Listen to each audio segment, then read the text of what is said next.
तो गाजियाबाद और नोएडा के बाद मैं पहुंच गया हूं मैनपुरी। और मैनपुरी वो हॉट सीट है जहां से मुलायम सिंह की बहू डिम्पल यादव मैदान में है। भाजपा की तरफ से, बीजेपी की तरफ से जयवीर सिंह जो कि यूपी सरकार में मंत्री भी हैं।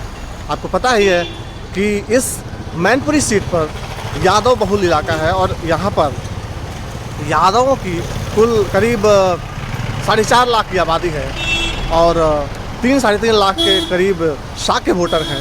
मैं आपको अलग अलग बूथ पर ले चलूँगा और आपको दिखाऊंगा कि यहाँ की जनता किस मुद्दे पर वोट कर रही है और किसका माहौल भारी है। योगी और मोदी जी ने जो देश में विकास का काम किया है वो शायद मैनपुरी जनपद में आज तक किसी ने नहीं किया। कहने को चाहे कोई भी कहे, मैं बताता हूँ कहने को कुछ भी कहें लोग, समाजवादी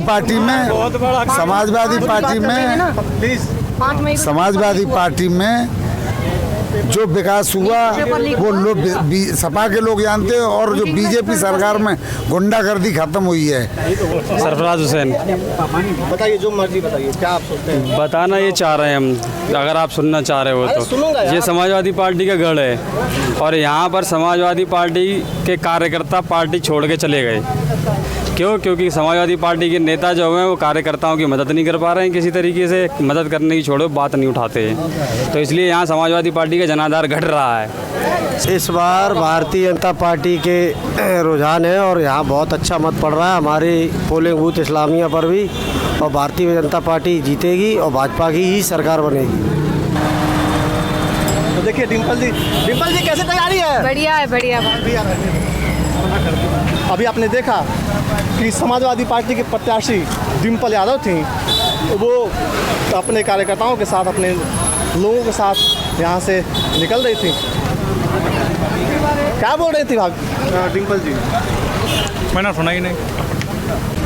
तो आप देख ही रहे हैं कि लगातार डिम्पल यादव निकल रही हैं यहाँ से। और बहुत धूप है और बहुत मेहनत है। क्या नतीजा दिख रहा है? नहीं, मैं समझती हूँ लोग आ रहे हैं निकल के वोट करने के लिए और उत्साहित है और कहीं ना कहीं ये बदलाव का और संकेत कर रहा है। और मैं धन्यवाद देना चाहूँगी मैनपुरी लोकसभा क्षेत्र के सभी लोगों का जो बढ़ चढ़ के निकल के आ रहे हैं वोट देने के लिए। नेताजी के बाद ये आप पहला चुनाव है जो आप उनके बिना आप लड़ रही हैं, तो कितना मिस कर रहे हैं नेताजी को आप?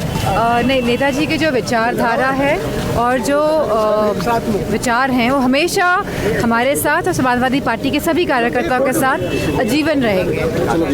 चलिए, बहुत शुक्रिया। ये थी डिम्पल यादव यहाँ एक बूथ पर एक घूमने आई थी और यहाँ से देखिए आप कार्यकर्ताओं का हुजूम देख सकते हैं, किस तरह से कार्यकर्ता, उनके समर्थक, उनके कार्यकर्ता, उनके वोटर आप देख ही रहे हैं कि किस तरह से उनके।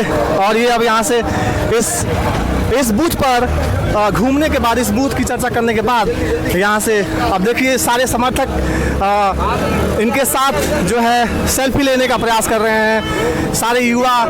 और आप देख ही सकते हैं कि डिम्पल जी जो है यहाँ से प्रत्याशी हैं। इन्होंने हालांकि उपचुनाव में हराया था बीजेपी के उम्मीदवार को और फिर समाजवादी पार्टी ने इनको यहाँ से उम्मीदवार बनाया है। तो आप देखिए कि कितनी गर्मजोशी के साथ, इतनी कड़ी धूप में यहाँ से आप देखिए कि कार्यकर्ताओं में तो काफ़ी जोश है।